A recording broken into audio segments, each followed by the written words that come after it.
first guest speaker today is Robin Lennon, best known as founder and president of the Kingwood Tea Party. She has been married to Jim for 34 years. He has two, and I didn't even tell y'all what they're going to be talking about, so sorry. My speakers kind of changed on me last minute. So the topic is today, school choice, constitutional right, or conspiracy. So she has been married to her husband Jim for 34 years and has two grown children, Matt, 28, Caitlin, 27. Matt and Kate went to a highly rated public schools in Kingwood, some private school in Kingwood before Lennon's pulled them out to homeschool them from second grade through high school. All thanks to Tim Lambert and the THCSC, of course. She is very passionate for school pro-choice, pro-school choice. And let's give a warm welcome to the Woodlands Republic and welcome to Robin Lennon.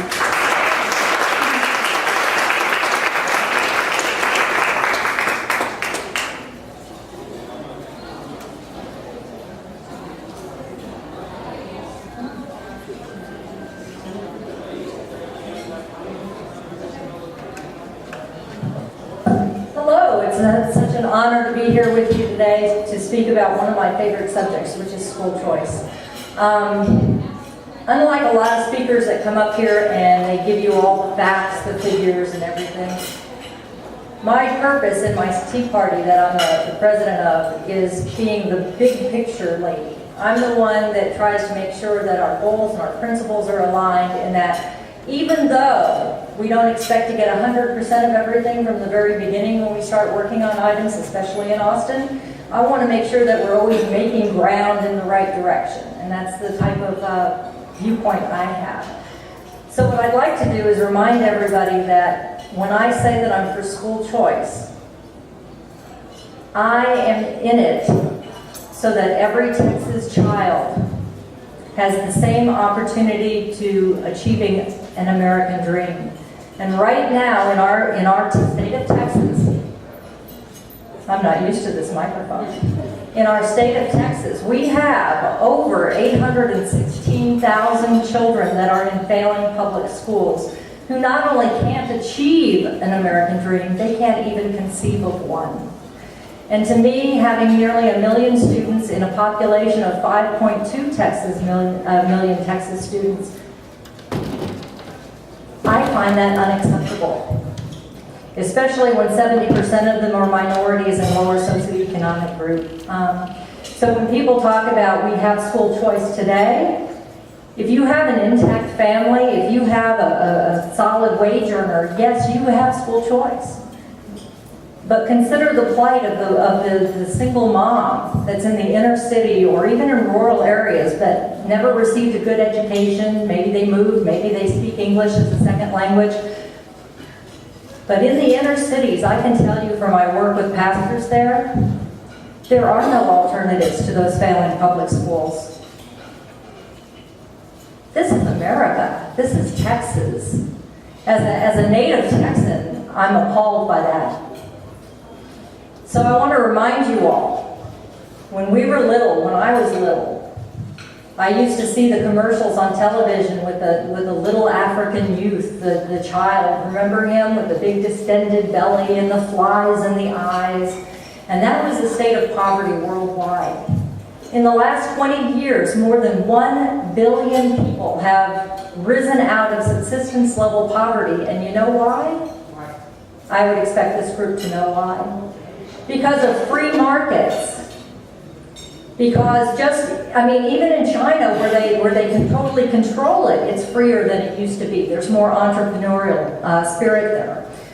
More than 1 billion people have risen out of that level of poverty. Isn't it time we allow our people on welfare and all of our children in our state to also have the benefits of those free market principles? That's what school choice does. I believe that when you get into a discussion of our public schools, there are any number of reasons why a top-down total monopoly to the public schools is harming our children and their education. Top-down, what do you know about anything that comes from the top down? Anyone can move up the ladder, and before you know it, you're going to have progressives or someone else controlling what's in the curriculum. And I would like to thank my opponent today, Ginger, where are you? I don't even see you. Right there in front of me. I'd like to thank you for your work with C-Scope, because when they get there and they start controlling that curriculum, they can teach them anything. I was a philosophical homeschooler. I started in public school. We moved to Kingwood for the schools because we could at that time. I was blessed. Public schools. They were teaching them that you can't let the Brazilians cut down their rainforest down there to feed their families, right? What did we do in Jamestown? They slashed and burned, right? That's how we do it until you start having a differentiation of specializations when you're wealthy enough and you're feeding everyone, right? Matter of fact, it's really funny with the Pilgrims because they actually tried socialism to start with, and that didn't work. Bradford had to do away with it, right? So from the very roots of our country, we understand the dangers of socialism and top-down government. And so I just want every Texas parent, and eventually I would like this for everyone in America too, to be able to choose the best school for their children and to have those schools competing against public and charter schools as well. Because we know that when we have competition and we have school choice, it doesn't improve just those private schools or even the homeschools that are doing it. What are they looking for? They're looking for quality teachers. What happens when there's a bigger market for quality teachers? Salaries go up.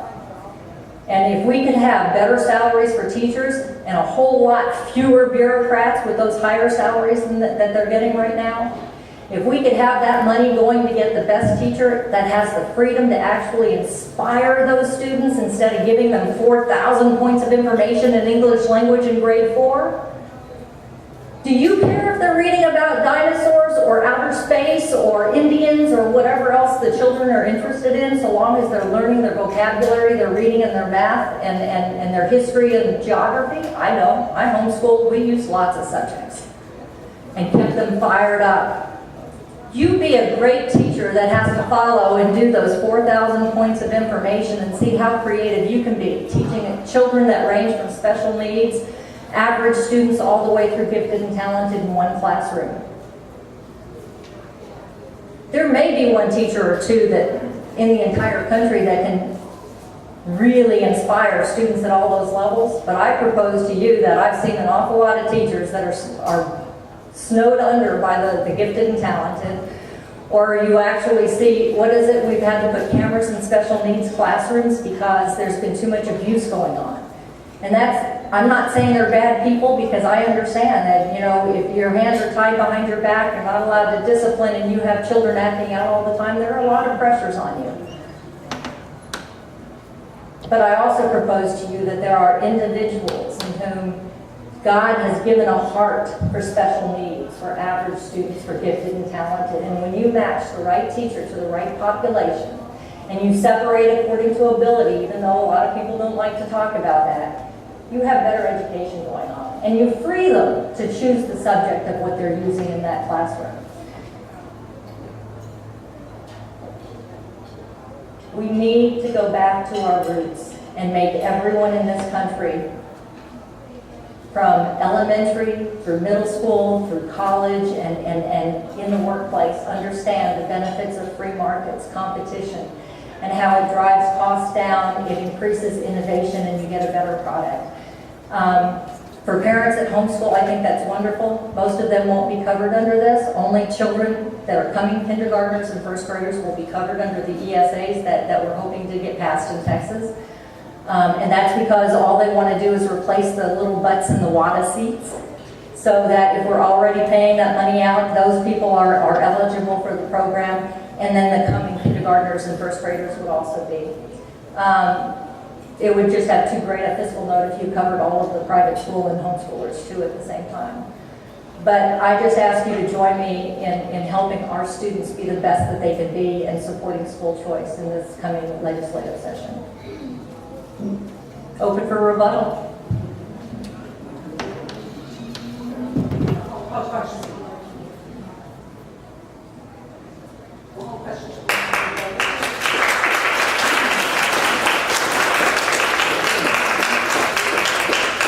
Our next speaker is Ginger Russell. Sorry. Well, I'll just go ahead and introduce myself. I'm Ginger Russell, and yeah, that's okay. She's going to set me up first. Lady, did you? Okay. I didn't know.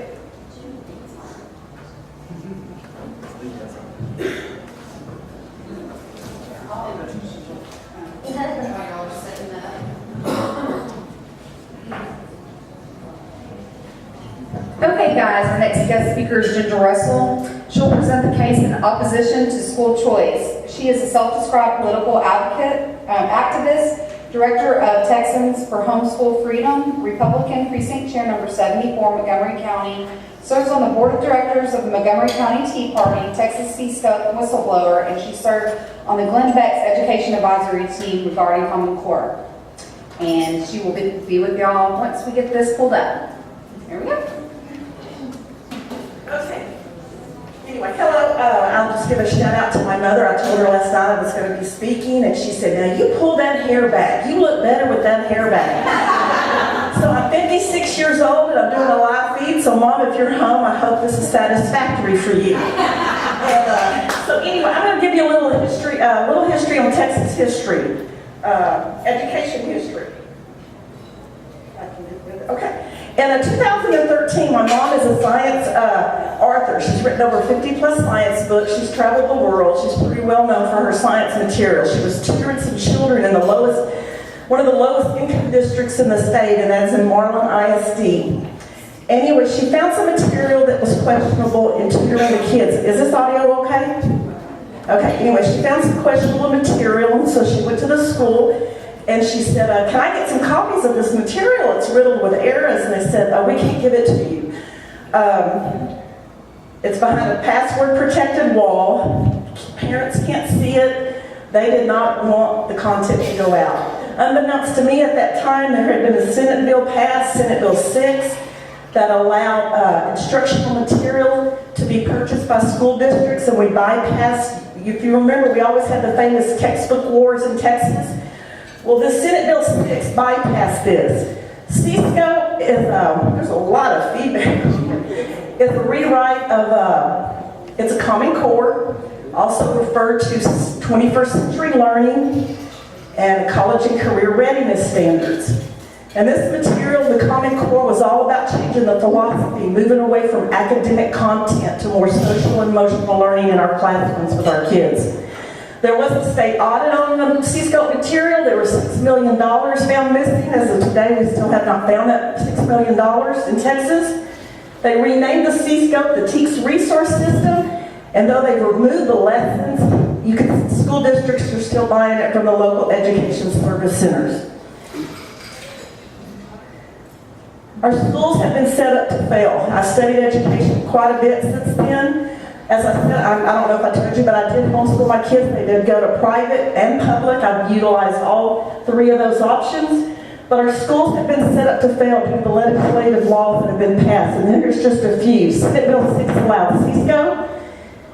House Bill 5 allowed career pathways where kids have to decide what career path they want to take for their education in high school. That's House Bill 5. That sets them on a trajectory as far as what they want to be. House Bill 2804, it was set up the Texas Commission of the Next Generation of Assessments and Accountability. That passed in 2015. An interesting note, this commission just turned over this report in September and asked the governor to align our Texas state standards and our accountability with that of the federal Every Student Succeeds Act. Senator Larry Taylor sits on this commission. Are y'all getting the feedback, or is it just me? Okay, I'm so sorry.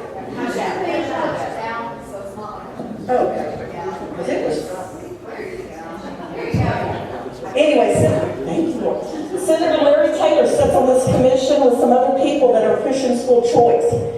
And so Senator Larry Taylor, sent this report and asked the governor to align our standards with the federal standards.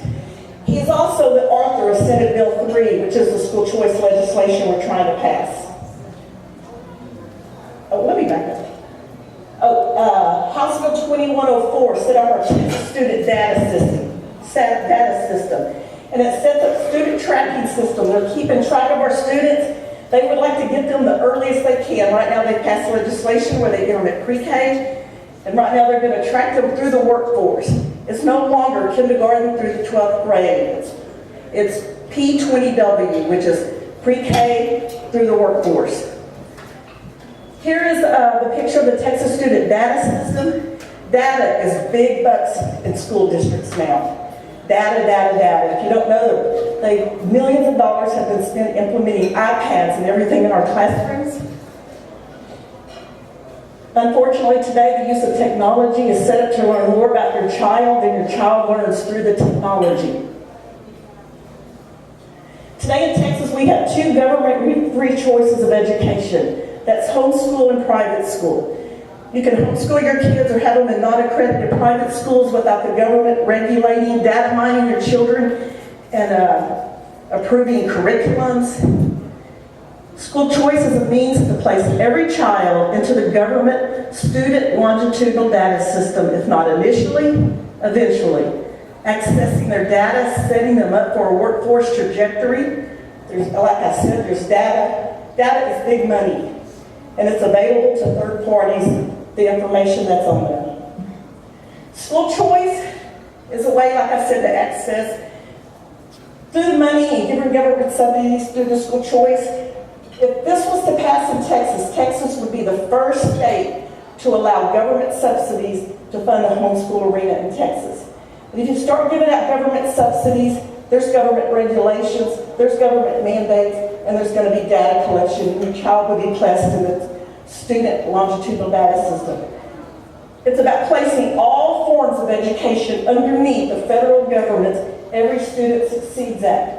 There is a federal law passed in 2000, I think it was 15, the Every Student Succeeds Act, and no school district gets away from it. Your children are locked into that system, and I am fighting to keep the homeschoolers in Texas out of that system, and the private schools. This right here dealing with special needs students. This is a consulting report that was performed by one of the lobbying groups, Ed Choice. They hired the Bellwater consulting firm to do a focus group on legislators on how to get ESA legislation passed. And if you read the bottom, it said this was their key point, takeaway, and suggestion back to them. It said ESA legislation that starts small, focused on special needs students, is a model that seems to work as it minimizes resistance. Legislators in states that don't have ESA think opening up this option to special needs students is a way to start. Those who have already done this are now looking for ways to widen the pool of eligible students. And we have a bill, I think it's House Bill 1335 that Ron Simmons has passed that is strictly for special needs, and it opens up also into the homeschool arena. The school choices no longer will be a choice, free of government regulation, mandates, and data control, or data collection. House Bill 1335, these are the three bills that are passed out of paper on these bills.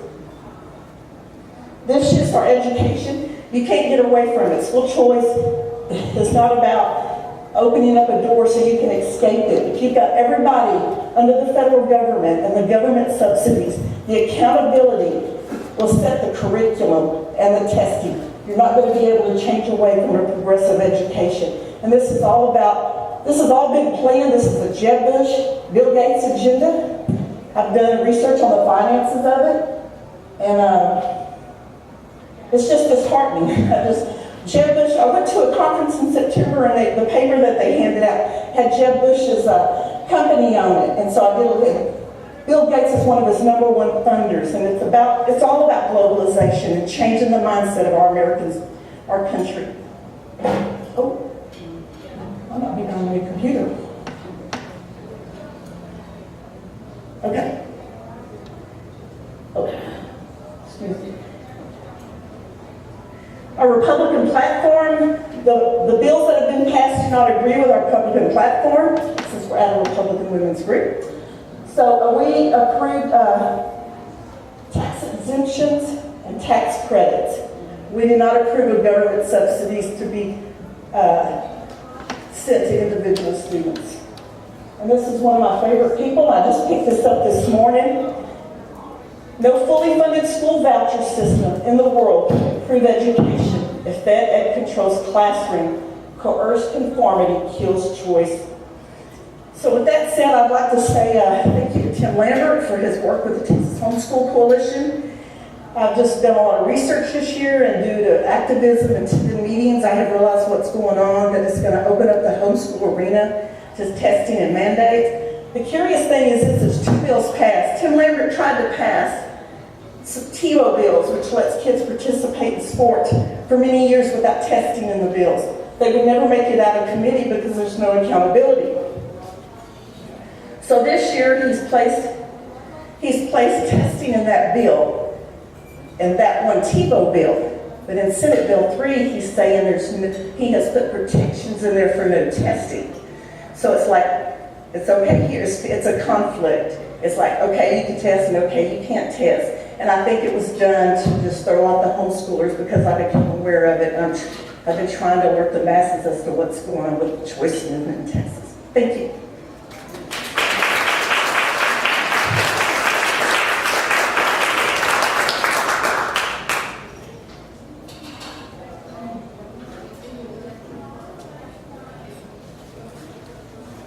Okay, guys, I think we want both of our speakers back up here for a few minutes of Q&A.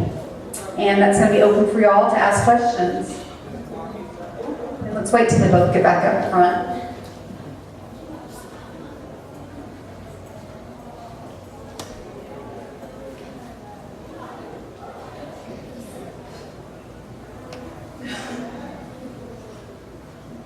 I just had a question. Robin, didn't I hear that Dan Buberty, who's chair of the Education Committee, said school choice was DOA this section?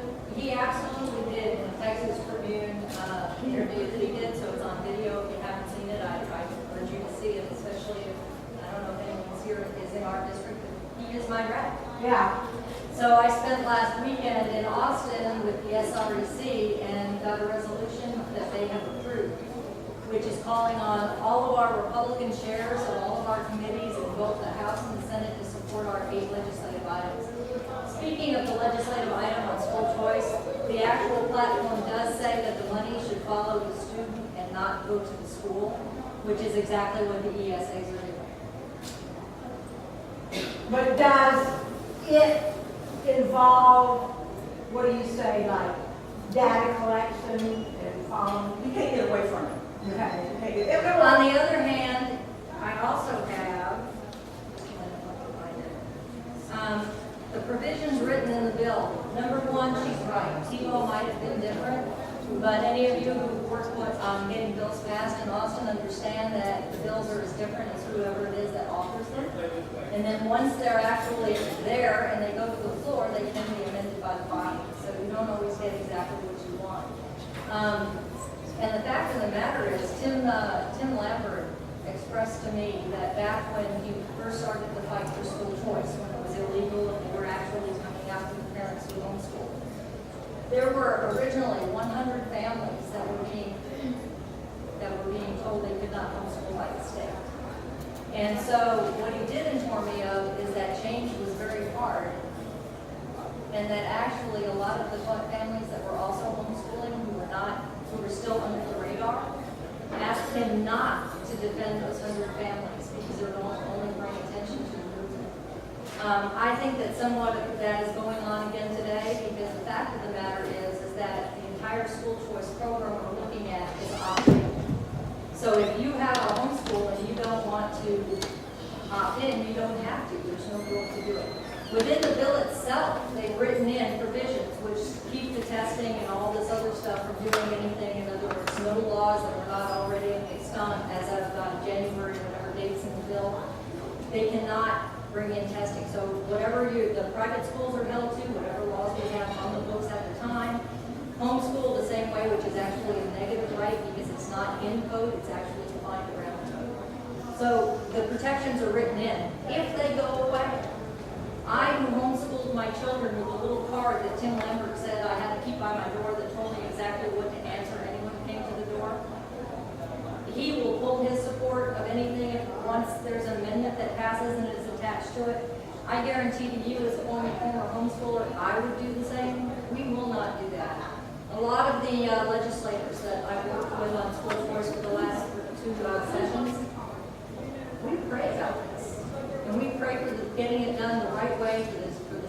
taxes. I prayed with Dan. I prayed with, the controller, Glenn Hager, who's going to be having the implementation. So I just want to say that there may be contacts that go all the way back to here, to there, to the feds. But I'm telling you that the hearts of the people that are fighting for this are in the right place, and we're going to ensure that it's done the right way for the students. Oh, well, I can tell you that there is a massive movement across the state to push this. This isn't just locally here. It's going on from state to state to state. There's an EdChoice group that's pushing it, and some other lobbying groups that are pushing it. And there's homeschoolers that fought it in Nevada unsuccessfully, though the law passed. It's standby due to a funding mechanism, so it's not in play. It's also a universal bill like it would be here. And I'll also say that the Homeschool Legal Defense Association, the national group, opposes all this legislation due to let the government put the foothold in the homeschool and private school arenas. They oppose Tim Lambert and the Texas Homeschool Coalition on this. And I have a second rebuttal, and that is in Nevada. The funding problem that they're having is actually something that's in the Nevada Constitution, which we've looked at, and it is not a problem here. I believe it's the Johnson law or the Johnson amendment that they're having trouble with. We don't seem to have the same problem with Texas, and that has been looked at and admitted. The other thing is that when I build a coalition and I go to work for an issue, whether it's school choice or it's about the pension problem in Houston, I build for the largest coalition I can get. That doesn't mean that every little idea that association believes in, I have accepted or I am working for. I work for school choice for the students of Texas for what I believe are solid Fremont principle reasons. And I can't tell you what those other organizations do. And all of our coalitions are built out. We have another question over here.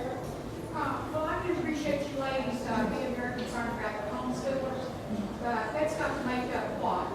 1% possibly of very public small school students? percentage. Very small percentage. So when you talk about school choice, are y'all doing anything about giving parents school choice on which public schools to send the students to?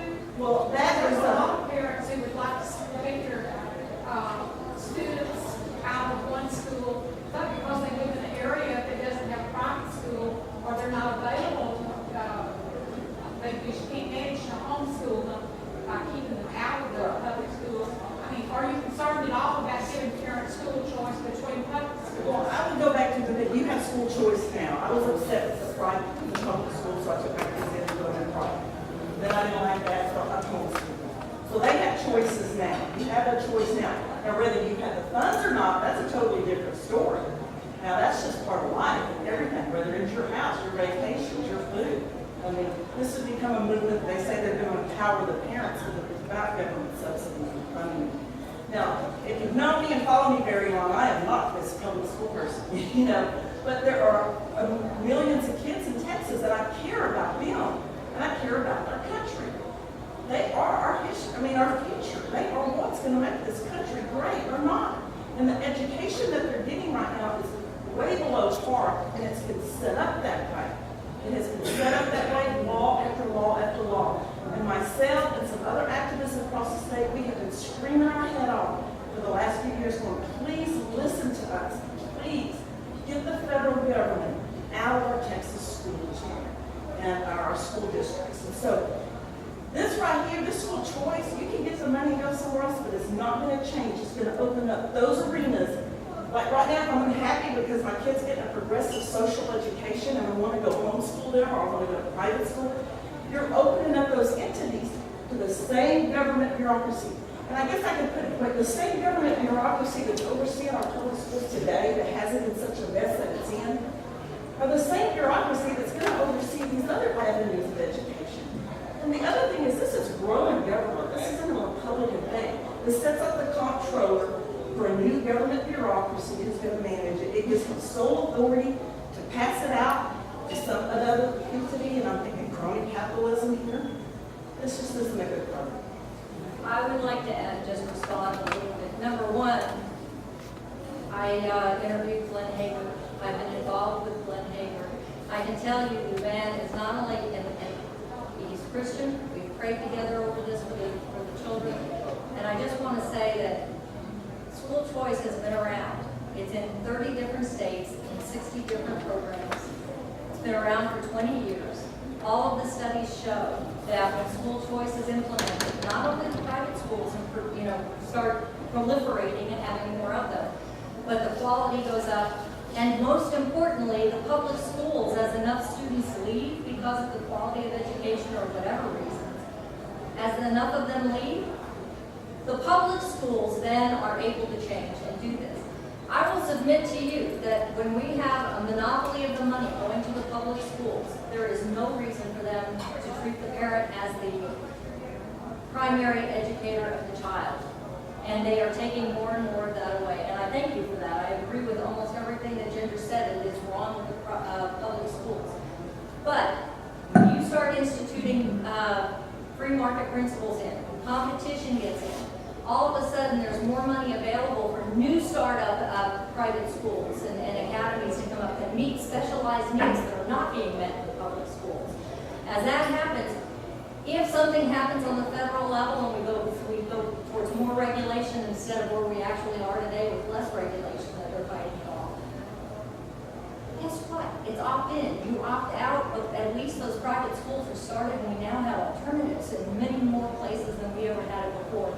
And more importantly, more of those students are graduating, and more of those students aren't ending up in the court system or in prison or whatever. All of these have actually been proven to happen in states that have successfully implemented school choice. Okay, I think we have time for another question. Mr. Yalik? Is there no way to do school choice without what you call coerced conformity? In other words, couldn't you do it without all the regulation and still? I mean, that's not a conservative viewpoint. This won't make it out of committee with whatever, and that was an afterthought to add protections in this. It was in there in the last bill. You can't give out government subsidies without accountability. That's just not a conservative. Taxpayers want to know how money is spent. Pat, do we have time for one more? I just wanted to add to that, and that is that when people have asked, and I've been going around and speaking to the groups that are looking for the coalition of small store lawmakers, I've been also telling them that if some homeschoolers do choose to do this program, and they absolutely insist on accountability, as a former homeschooler, I might consider if I needed the money to do it if they included pre-Common Core nationally normed achievement tests that do nothing more than plot out how the children are doing in different subjects. Many of our schools already go to private schools to use some of these tests. Okay. I have a two-part. First of all, it's not bad to wait until you get it right. Everybody wants to have some options. When the free market is providing the university model, which is catching on all over the country, I don't know if you've heard of it. There's one here right outside of the Woodlands, which is nominal in its cost, and you take courses there. So there's lots of different things people are doing, number one. And I really didn't know, number two, that the money that was going to be rebated to the public school was going to be rebated to illegals. They will partake in $5,000 to $6,000 per child. And right now they're getting 9. And I don't think that's correct. I think you will understand that. I have to agree with you on that, but I will say that right now, they're getting like whatever the school district is getting from the state, which is like somewhere in the average is 9,000 something, somewhere as high as 11. And with these vouchers, which are the savings accounts that allow you to personalize the educational background, the courses and everything for your students, that if they're special needs, they get 90% of the allotment. If they're at poverty level or receiving food stamps, right, 200% of that, they get 60%. And those that are not at poverty level, 200% of it, they only get 50%. So what I'm saying is that you're saving 50%, 40%, or 10%. I don't care what you're saying. I think that's the wrong use of taxpayer money to give to people that are not. And I'm telling you, it's already going to The them other in thing public that I will schools. take offense to is that because of federal regulations, it requires where children go to have interpreters. Now, if you have a private school, or you have a little co-op school, you have to hire, if they're using their money, they're going to be required to hire an interpreter. The whole thing needs to be rethought. That's all I'm saying. If this is a good plan. I'm just telling you that it works in other states and it's Well, been in effect for 20 years. I'm just hearing you say that, but I think statistically. There's studies that do it. I can, There's I only- can give you the white papers from the There's only 5 states that have passed this, and none of them are open to homeschool, so mostly special needs and low income. Nevada isn't active right now. The other thing is that the allotment that you get, a certain percentage will still go to the local school district, whether your kid's there or not.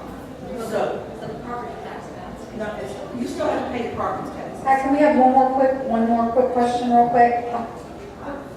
I always say follow the money, and you said like Jeb Bush and behind this, and Davis. I put the so people make a lot of money off that.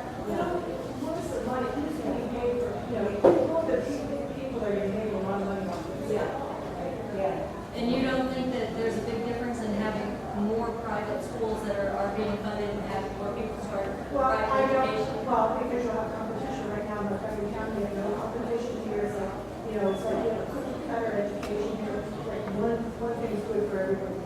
No vocational training, nothing like that. So, I'm all for competition, I'm just saying it's all the money.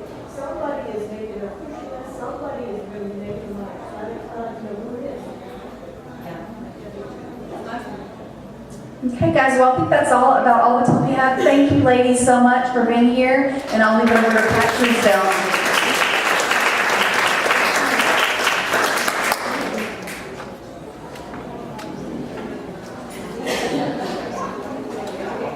Next month, by the way, James Nowak is coming to talk. There's a case, I'm not sure the details of it exactly, but a lot of y'all know that he's going to come and speak next month, so please join us.